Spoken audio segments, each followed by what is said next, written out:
Dita ndërkombëtare e punëtorëve i ka gjetur fermerët e fushës së Maliqit në kulmin e punës. Ata po shfrytëzojnë çdo ditë të pranverës për punët bujqësore, pavarësisht domethënies që ka kjo ditë për të drejtat e punëtorëve.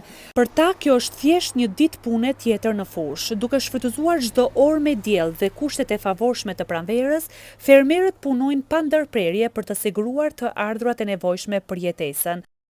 Pavarësisht ditës, nevoja për të mbijetuar dhe ritmet e bujqësisë nuk lejojnë ndalesa. Ajo që bie në sy është dominimi i grave në këtë sektor, të cilat përbëjnë më shumë se gjysmën e forcës punëtore.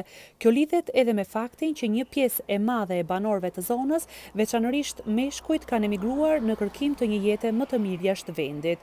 Gratë përballen çdo ditë me lodhjen fizike, mungesën e mekanizmit dhe shpeshherë edhe me mungesën e mbështetjes institucionale, por vazhdojnë të mbajnë gjallë sektorin bujqësor që mbetet burimi kryesor i të ardhurave në këtë zonë.